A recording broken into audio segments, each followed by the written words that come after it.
concept of employer branding, we all know what it means, why it matters. And so what I want to do today is just touch on what's changed on employer branding over the last couple of years, and then really focus the time speaking with Jennifer and with Nick and with Ryan to hear from the experts in terms of what they're doing in two quite different businesses, and hopefully sharing some real expertise there.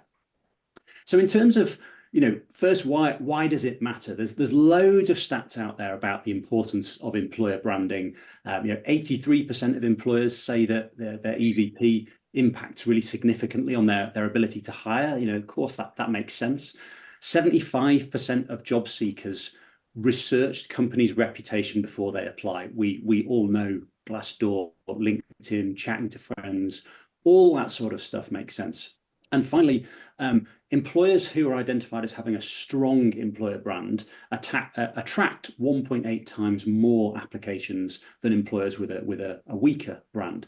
So we all know how important this is, and it can be a real challenge in organizations to get the resource and recognition we need around the importance of EVP. And I guess there's a famous Jeff Bezos quote you might have heard, your brand is what people say about you when you're not in the room. And I guess from an employer point of view, culture is really at the heart of that.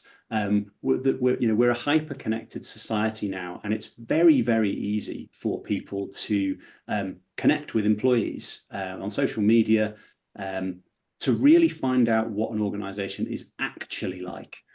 So the company culture is absolutely critical in terms of it's quite a transparent thing these days. And so having a really strong EVP, what's in it for me? Why should I be part of your organization? Why should I commit my life to your company? Becomes really, really important. And of course, there's so many elements that comprise company culture and your EVP. So particularly things that have changed over the last few years: work-life balance, mental well-being, ED&I in all of its different forms to create a truly inclusive workforce. And then all the things that have existed for a long time as well around communication, flexibility, who you hire. Once heard I can't remember who said this, but it was your company culture is who you hire, promote, and fire, and that your company culture is also what you tolerate. So actually, sort of the behaviour of management and leadership and how people behave to each other is really, really fundamental to this, and something that more and more candidates are looking for evidence. So in terms of what's changing from an EVP point of view, literally just before we started this webinar, we were having a conversation between the five of us around flexible working, remote working, what's changed, the impacts of COVID, of course, that employees have got used to flexibility. We've got organizations who are implementing return to office policies. There's all kinds of things going on there, and being able to clearly articulate what does your business stand for is really, really important. And along with that is sort of technology and the consumption of technology. We've probably heard a few times from various analysts over the years about how we're all used to having a really cool smartphone in our pocket in our personal lives, and we might have a really massive smart screen TV that does all sorts of stuff. So coming to work and then getting a clunky old laptop that doesn't work very well just doesn't work for people anymore. So actually, how technologically advanced an organization is can be pretty important to candidates. And that also sort of changes how people have assessed their priorities in life. We were literally just talking about an organization earlier where you hold a company town hall meeting, and some people will choose to leave very promptly, not stick around for sort of personal career development, not stick around for the socializing, because perhaps those people have changed their priorities of, actually, I'm not willing to give more than I should to my employer anymore. Or maybe they're missing the point of how important it is to be connected to the company culture, and they're missing the value of that collaboration with employees. So many different factors, and of course, one size never fits all. So at Tribepad, we have a sort of 4-step framework where we advise customers on how you can build a really good framework. First, it's around defining who you are working with employees, with your management team, with HR to really clearly define this is who we are. So at Tribepad, for example, we have an ethos of people first, product second, profit third. What I take that to mean is we employ really smart people. We give them a really clear mission. We give them lots of autonomy and flexibility, reward them really well. And therefore, they will love being part of our business. And then the product second bit is, so if they love being part of our business, they'll build a great product and deliver a great service. And if they do that, customers will come and they'll value what we do, and therefore we'll make money. So profit third, it doesn't mean like profit's a dirty word. It's just a bit like if you've seen the guy who leads Timpson, they really believe about putting their employees right at the forefront of their organization. If they have happy, motivated employees, that'll result in a successful business. So defining what you are and it being true, it can't just be a tagline. It can't just be something that's made up by the marketing team, right? It's got to be real and it's got to be authentic. So then building that brand, we all know and understand the elements from a recruitment point of view, career site, your job ads, your templates, but it also goes into the communications, the emails, the SMS, the experience the candidate gets in the interview and all the different touch points, your onboarding process, the welcome process. There's a huge amount of touch points actually that need to be considered in terms of tone of voice, how they look and feel, and how they make your audience feel and the actions that you want them to take. And this is a never-ending job, right? Maintenance is critical. You've never done your EVP. We all know this is something that constantly evolves as the market evolves, as your culture changes. So looking out for those employee reviews on Glassdoor, your internal working group committees to constantly evolve and improve things, looking out for negative stuff happening in PR, working with marketing teams, all that sort of stuff. Really, really important to sort of maintain that EVP, because it can cause real brand damage when things go wrong. And then finally, it's about protecting that candidate experience, getting the communications right, and making sure that hiring managers in particular, but leadership as well, really understand just how important this EVP is in terms of attracting talent into the business. So I'll just leave you with 3 quick things that you can do now. So the first thing is around job adverts and career pages. So that is making sure that things are attractive, intuitive, and inclusive. And I'm sure we'll talk about this with the panel shortly. In terms of social media, there's so much that can be done to sort of open up the window into your organization and give a really transparent look of what's going on. People sharing authentic stories. It can't be forced. People have got to feel like they want to advocate for your business, but that can really help show that there are people like me who work in your organization, and therefore I'll be welcome and I'll be successful in your organization. And then finally, it sort of comes back to this constant review and constant maintenance is around checking in with the candidate experience, asking those surveys of candidates who've been successful or unsuccessful at interview, or perhaps unsuccessful at shortlist, really using a data-driven approach to understand where are my touch points working well, where are they not, where can I improve. And there's some great tools out there to help you do that in an automated way that gives you data that you can actually take action on. Because let's face it, everybody's got a lot going on in their lives right now. Recruiters are probably dealing with more requisitions on average than they ever have, of being asked to do more with less. So using the tech to give you the answers is critical. Right, that's me done. And now we're on to the important bit, which is let's start with Jennifer first. So firstly, Jennifer, thank you very much. I know as a chief people officer for an organization like Card Factory, where you've got thousands of employees, hundreds of stores, you're a well-known name up and down the land. Everybody on this call will know the name Card Factory. So what does employee value proposition mean for you at Card Factory, and where is it on your sort of priority list?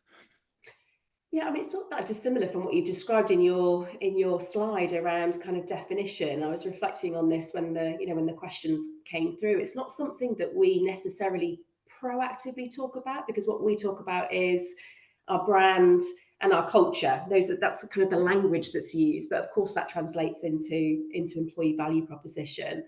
And I think it's a combination of a company's purpose and how that's brought to life through how you do things around here. I think it's linked to business strategy. So, the vision for the next period of time for us, that's kind of a 5-year strategic vision. I think it's the values that the company are passionate about. And then I think it's the colleague offer. So what would a potential candidate expect to receive as a colleague of Card Factory? What's the offer around here? And I think it's a combination of all of those things that make up the value proposition. And it's super important for us. So we're on a very exciting growth agenda, and we want to attract brilliant talent into our organisation, and of course retain the wonderful talent that we already have. And so having a really strong value proposition is super critical in enabling us to do that. Great, thank you. And I mean, we've heard of Card Factory. What people might not know is just how many awards you've won. Talking about your culture. Tell us a little bit about the awards you've won, how you've gone about entering those, and what were the sort of things that those panels have recognised in terms of what you're doing right. So we're part of the Best Companies kind of survey and methodology, and that's something that we've been part of ever since I've been with the organisation, which is for the last kind of 4 years. And when I joined, I was sort of handed the survey results that sort of said, so here's where we are today. We need to set an ambition and kind of improve the culture. And we were rated as what they call one to watch. So, pretty low down on the scale.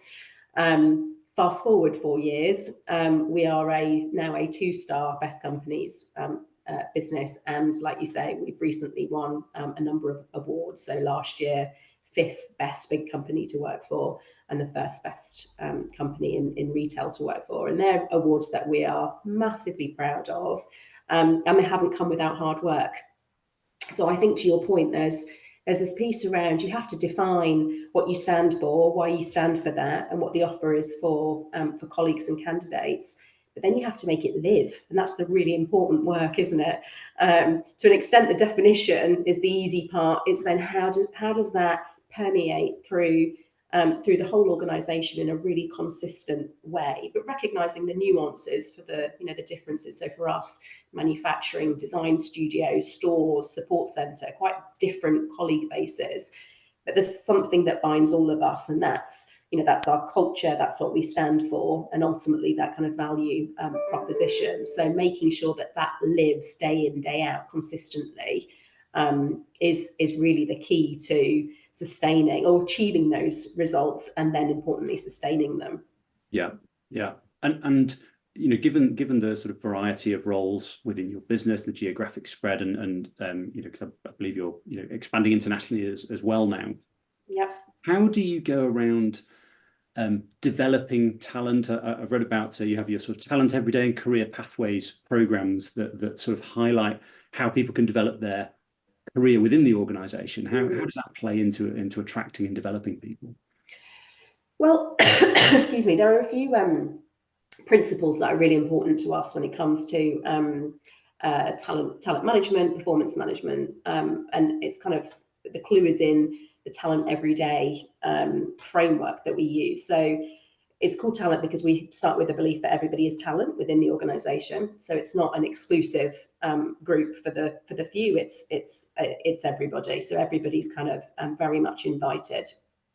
And then every day, because it's not just a half yearly or an annual kind of process where we'll kind of dust off performance plans and development plans and career conversations. It's something that we think it needs to be fluid and needs to be kind of every day. So we put a lot of emphasis into equipping our leaders right the way across the organisation to be able to have quality ongoing dialogue with their colleagues about those 3 things. So both kind of the what and the performance kind of in year, how that kind of shows up behaviourally, because we kind of value both what and how in equal measure. Yeah. And then what that means from a development point of view, and then what their aspirations are from a career perspective. And that's when then our career pathways hangs off that, which is a visual representation of the career opportunities that are available to colleagues in Card Factory, either within function or we also highlight where there are cross-functional opportunities. And then another important principle that we hold is that it's self-directed. So we'll provide the framework, we'll provide the tools, we'll provide the leadership, but then very much the onus is on the individual to drive their own career and development. Yeah, personal responsibility in progressing your, we'll show you the doors. You've got to walk through the doors. Yeah, absolutely. Makes a lot of sense. Yeah. And given the sort of organisation you are, how much work have you had to do on making sure that the organisation is sort of family friendly in terms of supporting maternity, paternity, adoption, that sort of thing? I think that's been recognised in some of the awards you've won.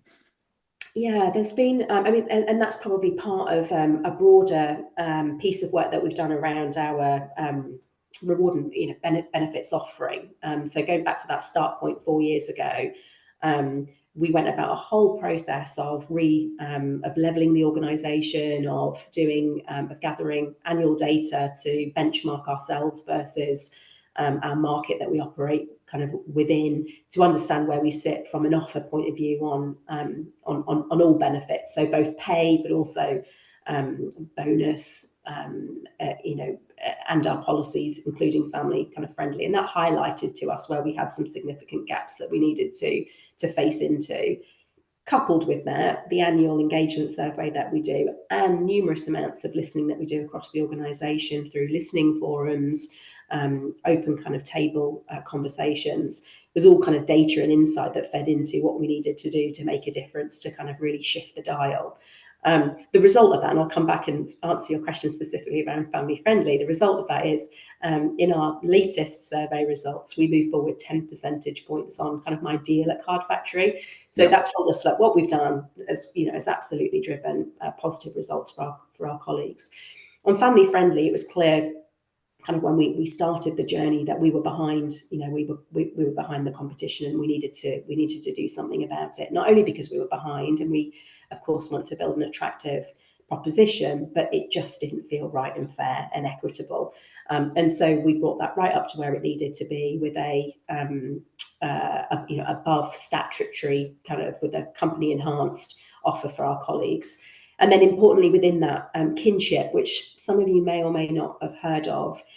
Kinship care is where an individual finds themselves caring for typically a family member or friend, because their parents are kind of unable to. And there's a lot of work at the moment to lobby for them to have the same parental, not parental rights, but support from employers in recognising them as a parent.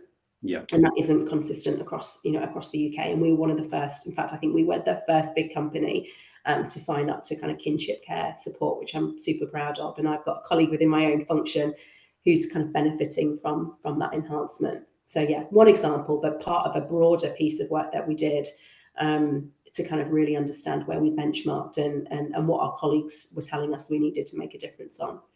Right, really nice example there of where you've done some research, you've done some benchmarking, you've used that data to realise that there's something missing in your proposition and your culture, and you've been able to address that and already see some really positive results from it. In terms of sort of wider sort of well-being, DEI, how else have you been bringing that into your employer branding, and how do you articulate that?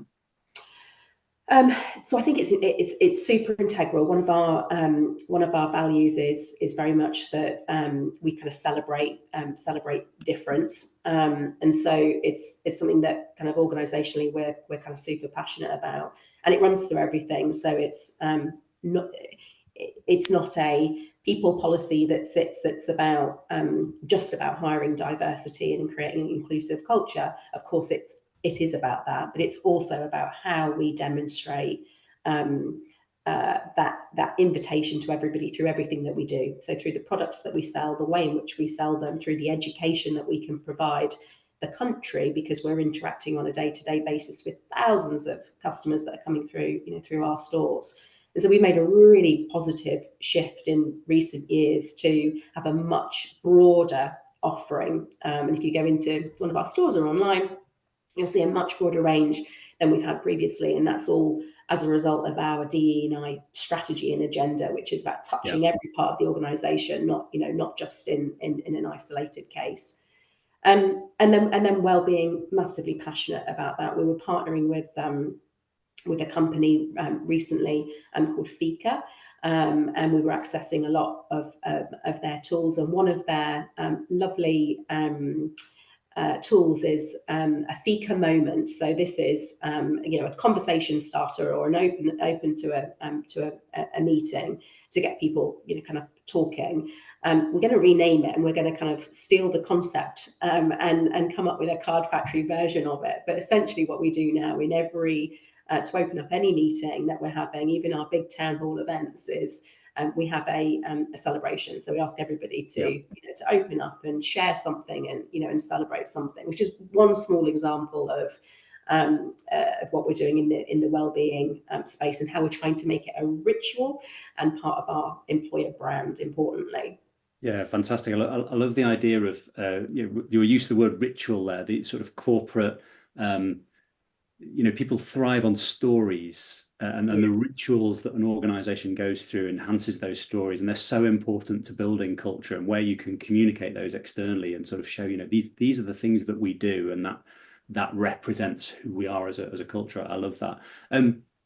Final question before I come on to Nick and Ryan. When I look at your career site, you've got fantastic use of imagery, video, employee stories, and that's something probably everybody on this call would like to emulate. So first, if you haven't had a look, I would urge you to go and have a look at the Card Factory careers site. How have you gone about doing that, and what tips would you give to other organizations who are perhaps trying to add a bit more life into their career site, so it's not just here's a list of jobs and here's a bit about our culture? How have you brought it to life?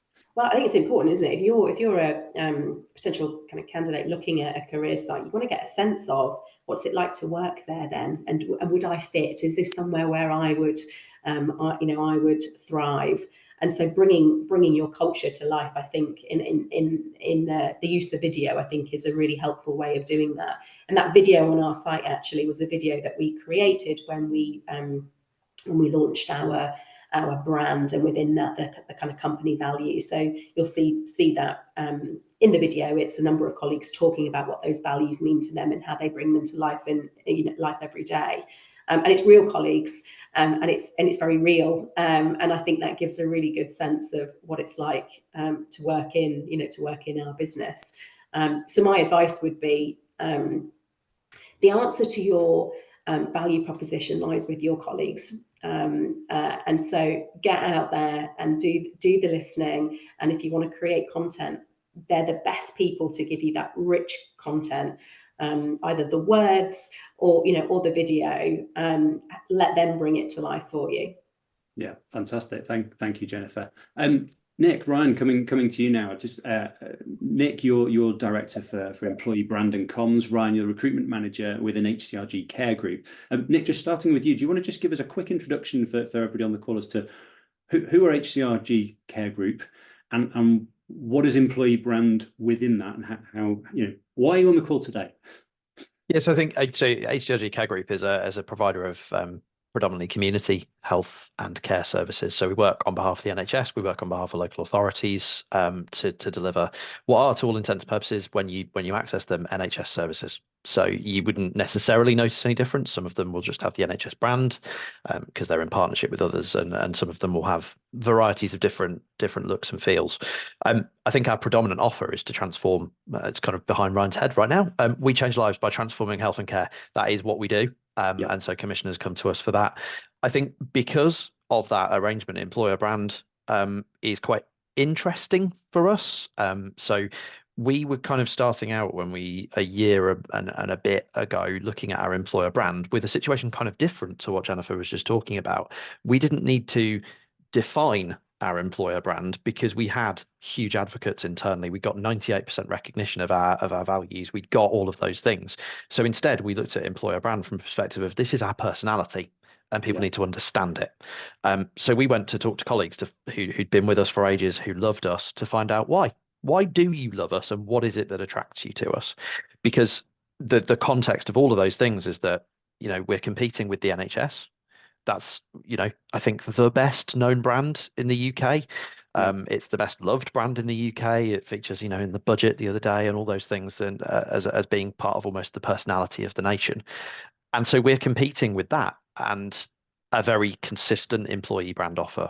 There might be 50, 60, 70 employers with the NHS, but actually the offer's pretty similar from most of those organizations. So there's a lot of assumptions made about what we might be offering, which may or may not be true. There's a lot of assumptions in kind of that market of health and care workers who think we're just another version of the same. But actually, when you ask our colleagues through our staff survey, what comes out is that colleagues who work for us are empowered to make change. They can transform services because they know them best. They're valued for their input because they know those services. So really, employer brand for us, when we put it together, was about externalizing those things that make us a great place to work and why people are attracted to us. And I think we went about it by literally going to talk to colleagues. And we've then included that in what's out there. So, all of our employer brand is about joining our team, because team was a huge thing that came out as being important. That's what people really liked about being part of our organization. Free tea and coffee was also another one. That's an inconsistent benefit across the NHS. You wouldn't think it would make a huge difference.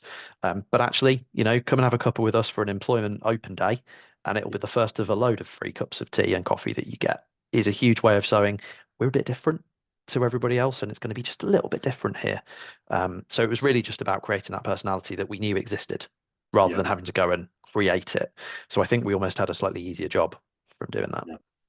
Interesting. And I would imagine, in your organization, your people are literally your product and service. They're the personality and the care that they give in the home or whatever other setting is absolutely critical. And you're operating in a fantastically competitive market, right? We all read the news and we know there's not enough nurses, there's not enough carers, So I guess how have you found that the work that you've done has played into your ability to attract candidates?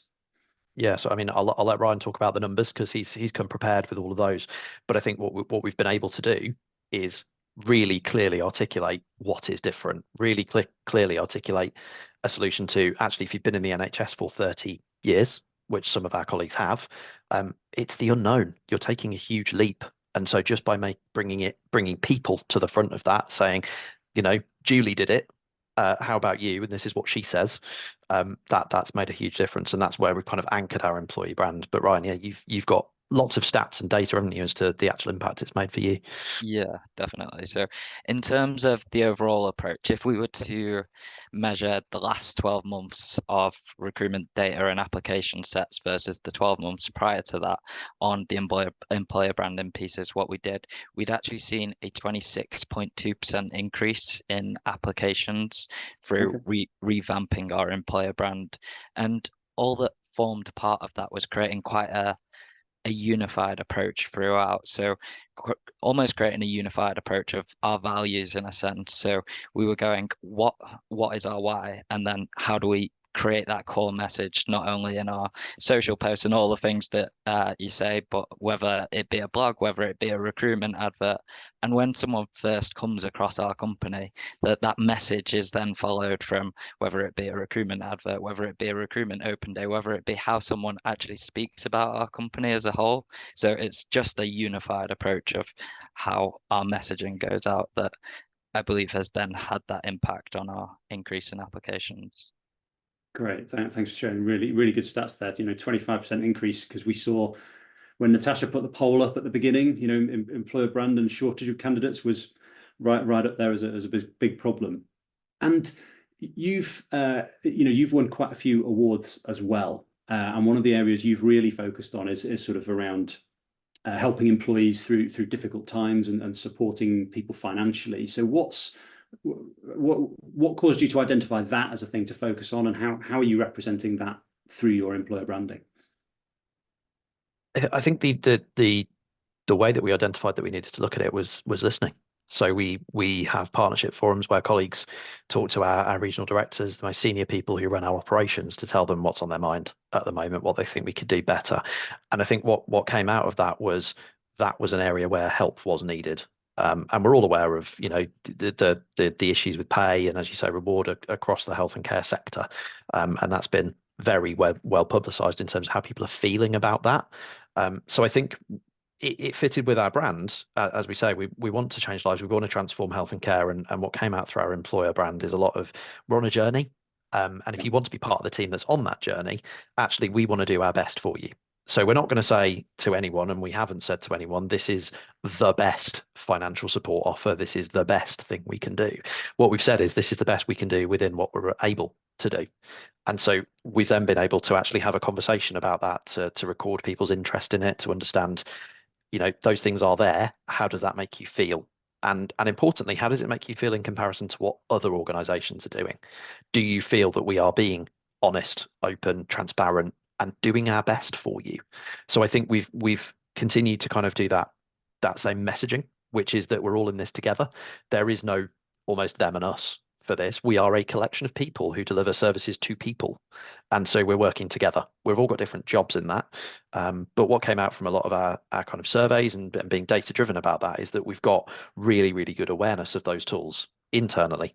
So from an employer brand perspective, it was about making sure that we highlighted those differences externally as well, because we knew that they made a real difference to people. Even if they weren't going to solve everyone's problems overnight, they were going to make a huge difference. And I think the awards were an important part of that.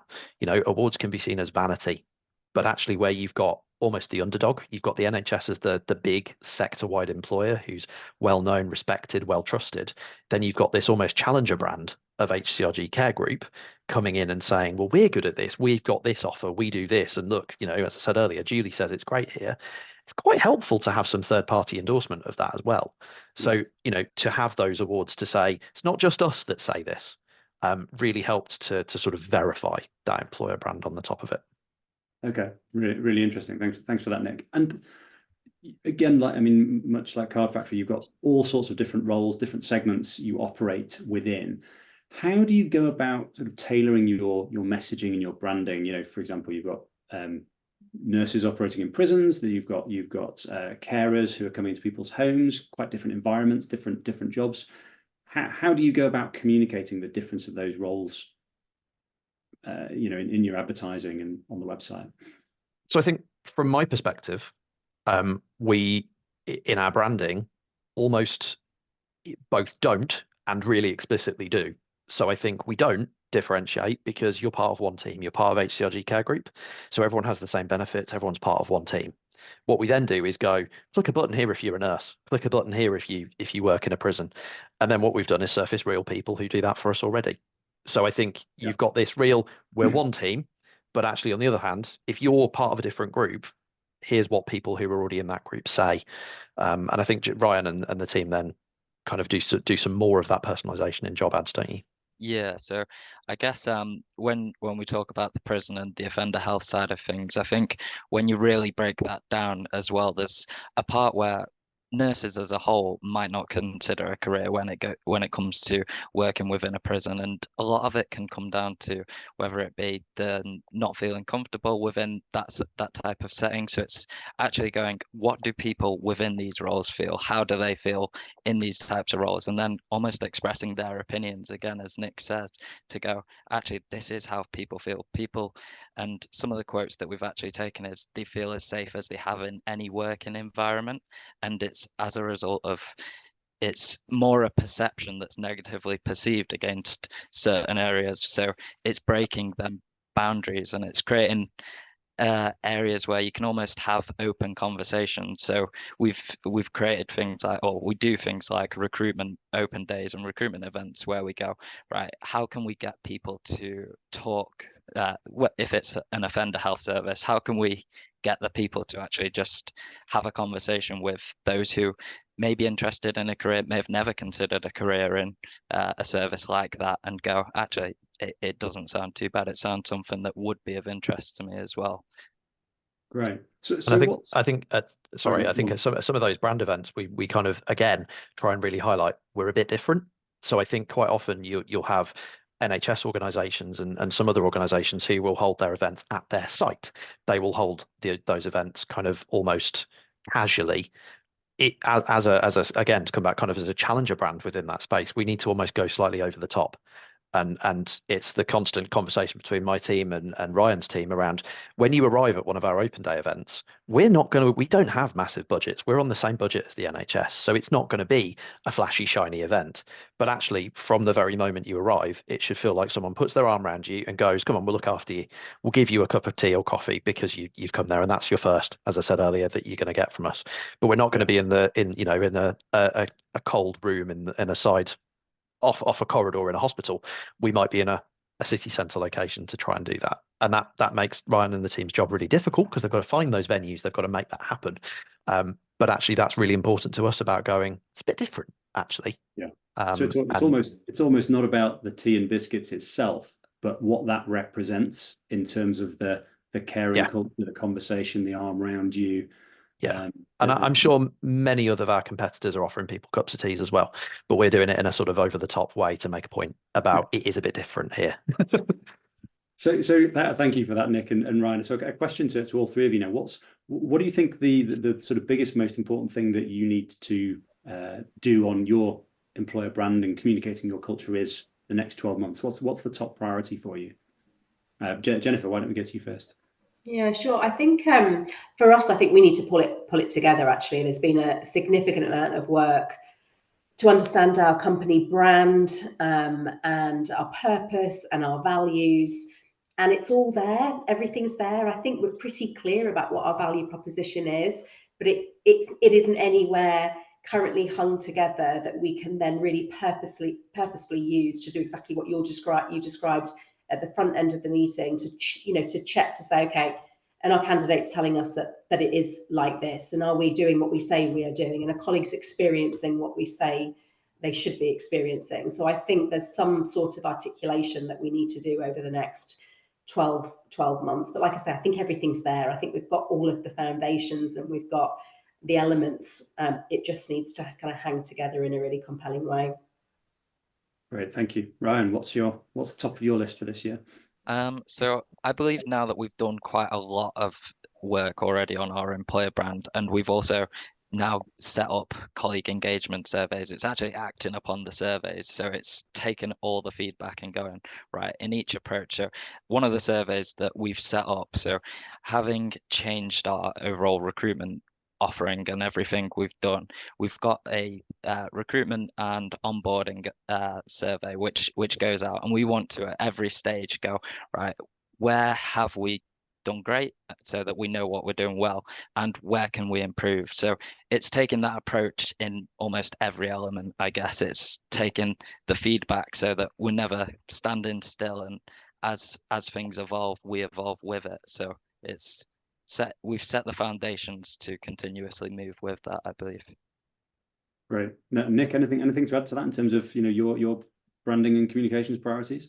Yeah, I mean, I think Ryan's right. There's kind of two. There's what he's just described, which I think is my mission, to never ever have to do this project from scratch again.